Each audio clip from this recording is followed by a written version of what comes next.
ఇంత చేస్తాను commissioner sir తెలుసు కదా, ఆయన కూడా దాని గురించి ఆయన కూడా అడగల. దాన్ని బట్టి ఎవరు లేదు అనేది మళ్ళీ మీ దృష్టికి తీసుకెళ్తాను.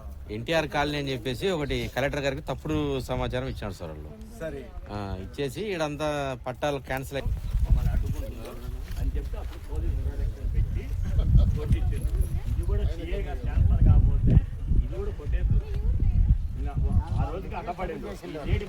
ఏంటంటే ఇక్కడ దాదాపుగా అంటే 96 నుంచి తీసుకుంటే వివిధ కాలాల్లో పేదలకు ఇంటి స్థలాలు ఇవ్వడం జరిగింది. అంటే దాదాపు ఒక 250 దాకా ఇంటి పట్టాలు కొన్ని టైమ్స్లో కొంతమందికి ఆపరేషన్ అయిన తర్వాత 96లో ఇవ్వడం, కానీ ఆ తర్వాత పేదలకు 2001, 2004 అట్లా ఈవెన్ టీడీపీ గవర్నమెంట్లో కూడా అసైన్ చేసిన హౌస్ సైట్స్ ఇక్కడ ఉన్నాయి. వాళ్ళందరూ కూడా ఇంతకుముందు చాలాసార్లు ఎంఆర్ఓ దగ్గర తిరిగినప్పుడు కొన్నిసార్లు వాళ్ళకి సర్వే చేసి సైట్లు చూపించలేదు. అయినప్పటికీ కొంతమందికి ఐడెంటిఫై చేసిన వాళ్ళు బేస్మెంట్స్ కూడా వేసుకొని ఉన్న పరిస్థితి ఉండింది.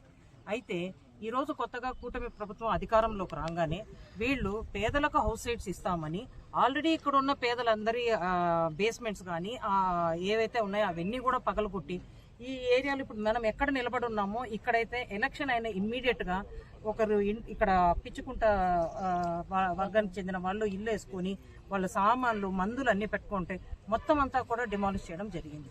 ఈరోజు మేము అడిగేది ఏంటంటే, ఈ గవర్నమెంట్ మారిన తర్వాత మీకు మ్యాండేట్ ఇచ్చిన తర్వాత మీరు పేదల పక్షాన్ని నిలబడాల్సింది పోనిచ్చి ఉన్న పేదలందరినీ వాళ్ళందరినీ ఇల్లు లేకుండా చేసి మీరు మళ్ళీ కొత్తగా మేము హౌస్ సైట్స్ ఇస్తాం అనడం ఎంతవరకు న్యాయం? అంటే 96 నుంచి గవర్నమెంటే వివిధ టైంలలో వీళ్ళకి ఇచ్చినటివి వాటికి ఇంకా ఏంటి మరి, వాటికి ఏమి వాల్యూ లేదా?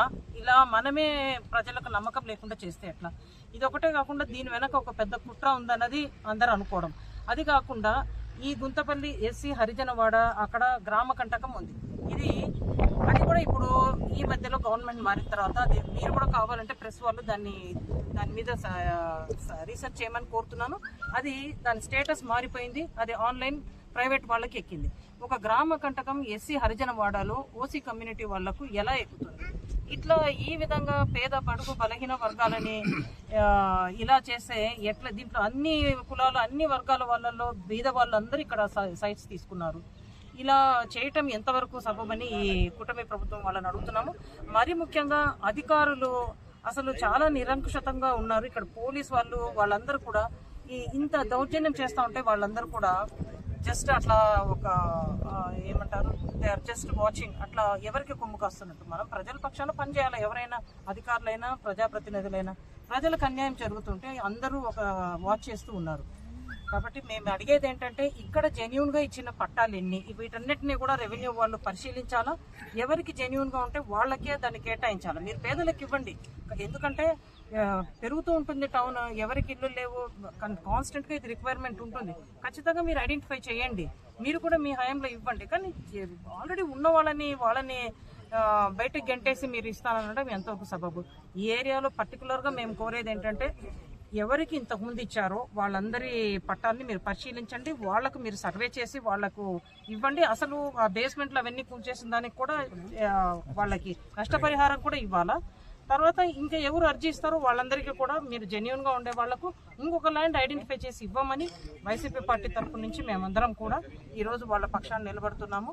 మేము కలెక్టర్ గారికి కూడా దీని మీద అర్జీ ఇస్తాము. ఆల్రెడీ జేసీ గారికి, ఆర్డీఓ గారికి వాళ్ళందరికీ కూడా రిక్వెస్ట్ చేయడం జరిగింది.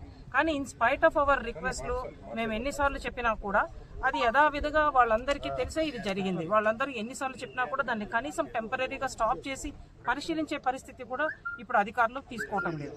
కాబట్టి మేము కూడా ఇక్కడ ఈరోజు వచ్చాము. వీళ్ళందరికీ సపోర్ట్గా నిలబడతాము.